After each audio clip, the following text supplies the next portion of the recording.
দর্শক, কুমিল্লায় যে দুর্ঘটনা ঘটেছে এতে 4 জন মৃত্যুর খবর আমরা পেয়েছি। আরো বিস্তারিত খবর জানাতে এই মুহূর্তে কুমিল্লা থেকে সহকর্মী জাহিদুর রহমান আমাদের সাথে যোগ দিয়েছেন।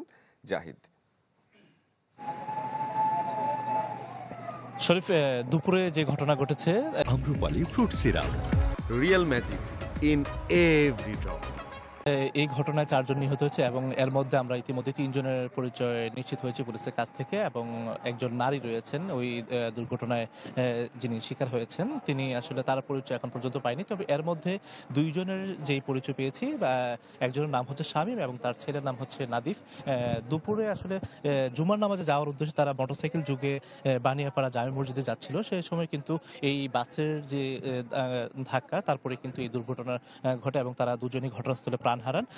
এর বাইরেও একজন শিশু রয়েছে যার বাড়ি সোনারগাঁ এলাকায় নারায়ণগঞ্জের এবং তার নাম হচ্ছে হুসাইন।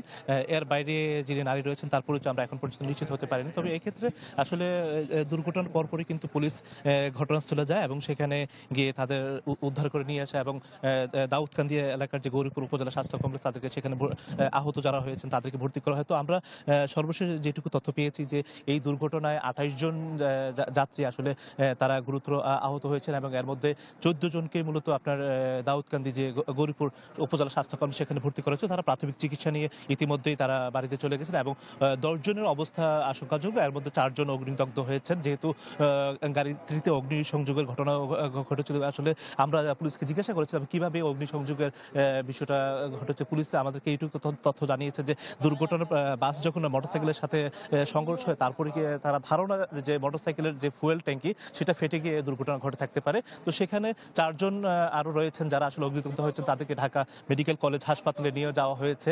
তো এখন পর্যন্ত পুলিশ আসলে অপর যে নারী তার পরিচয় আসলে এখন পর্যন্ত নিশ্চিত হতে পারে না। তো এখানে যারা স্বজন রয়েছেন তারা আসলে কান্না করছেন এবং এই এলাকা আসলে পরপর যে দুর্ঘটনা এগুলো নিয়ে আসলে চালক এবং যারা সাধারণ তাদেরকে সতর্ক হওয়ার জন্য বলছেন এবং চালকের অসচেতনার কারণেই কিন্তু আজ এই দুর্ঘটনা ঘটেছে বলে তারা জানিয়েছেন। তো এই ছিল এখান থেকে সর্বশেষ। শরীফ। জাহিদ, ধন্যবাদ আপনাকে।